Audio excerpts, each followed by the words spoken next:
Hercules the Tortoise. It was the end of March. In fact, it was about quarter to April, when the smell of spring broke into the shed, drifted across the floor, found its way under a pile of old packing cases, and stopped at a large wooden box. The box smelled of autumn straw, and deep in the heart of it something began to stir. Or rather, someone. Hercules awoke from dreams of lettuce fields under a midsummer sun. Slowly, his wrinkled head poked out of his shell. He sniffed, then he yawned, and he tried to wriggle deeper into a straw, but it was no use.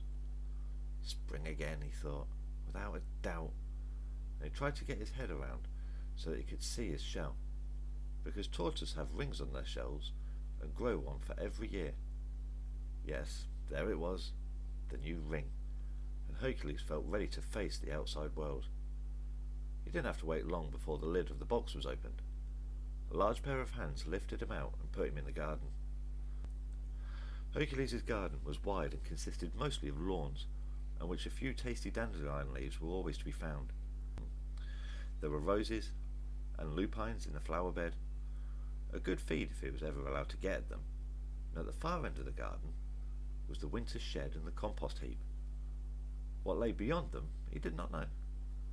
On sunny days, when the wind was from the south, he would explore that way, but someone always found him and brought him back. You've probably all heard of the race between a tortoise and a hare. That was won by a tortoise. Well, it certainly wasn't Hercules in that race. Hercules lay on the lawn and stretched his legs. The hands put a small heap of lettuce leaves in front of him, and he chewed them thoughtfully. The land beyond the shed had occupied his dreams during the long winter sleep. Wonder what lies beyond, he mused, thinking, as he often did, in capital letters. There might be lettuce, or even buttercups, but secretly he knew that it was not buttercups he was after.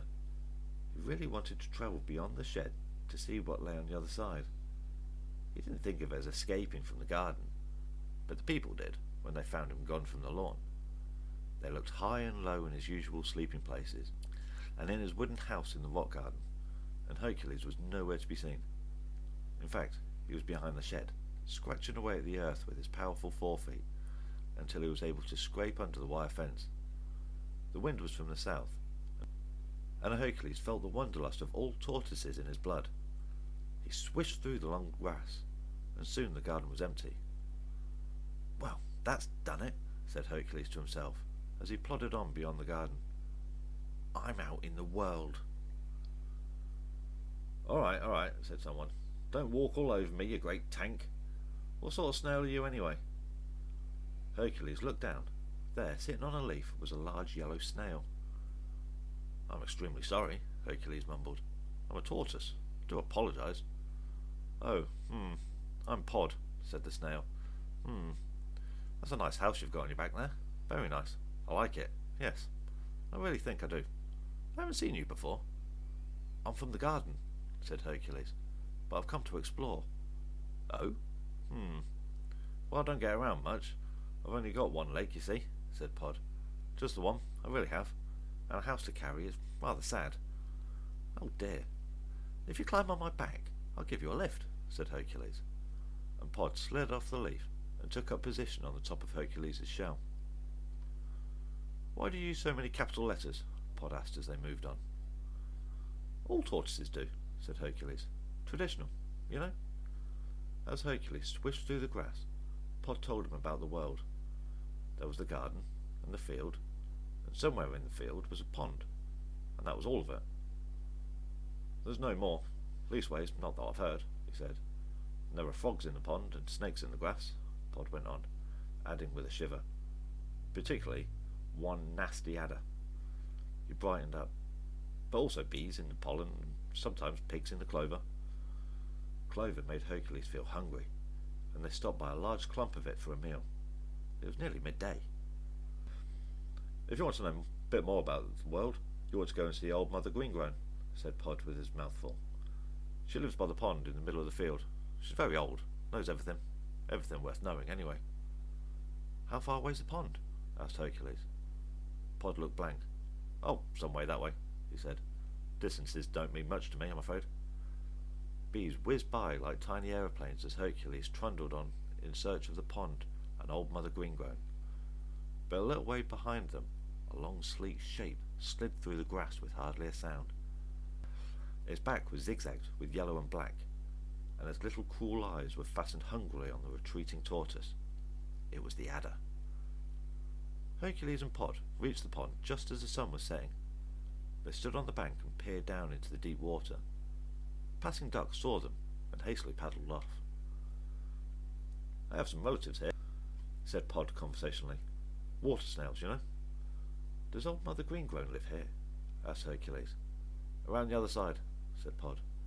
"You'll always find Old Mother Greengrown there. She never goes far these days." What sort of thing is Old Mother Greengrown? I don't wish to be rude, but I need to recognise her," said Hercules, as he made his way round the pond with Pod sitting on his back. Pod looked shocked. "You'll see." They came to a pile of stones and dead leaves, where a few stunted thorn bushes grew by the pond. Just then, there was a hiss behind them. Pod turned and saw the adder waiting to strike. It followed them right across the field. "Help!" shouted Pod, and disappeared into his shell. "Eh?" said Hercules, and then he saw the snake. There was a hiss, and he too disappeared into his shell with a snap. "It's going to be Old Mother Greengrown," moaned Pod, peeking out from under his shell. "That horrid snake hates her!" And the long black and yellow body started to slither towards the pile of stones. With courage he'd never known he had, Hercules poked his head out of his shell and bit the adder. He held on, and when a tortoise bites, it never lets go. Frantically, the snake reared up and lashed out with its tail, but Hercules only gripped it tighter as Pod clung to his back and trembled.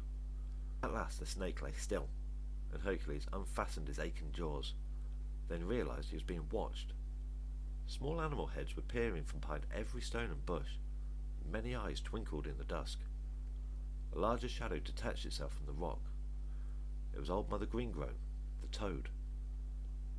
"What is this?" she asked, staring at Hercules. He's a tortoise, madam," said Pod. "A very brave one," said the toad. "But why is he here?" "I wanted to see what the world was like," said Hercules. "It's no place for tortoises," said Old Mother Greengrown. "But you killed the adder, so you can stay if you wish. It's a big place, bigger than a garden, and a lot happens, and there might be other adders." Hercules looked down at the dead adder. "I'd like to stay," he said quietly, "if there's a place. But first I want to explore the world." And that was how the tortoise left the garden and became an explorer. There was a whole field to discover. With Pod on his back, he travelled from edge to edge. He even went all round the pond. It was a glorious adventure, there and back again. And when his travels were over, he settled down to live in the field, digging himself a hole to sleep in during the winter, and going on his travels again in the summer. But he never had to fight another adder, for all the adders knew of Hercules, the slayer of adders, and they slithered away when they saw him coming, which was good news for Pod too.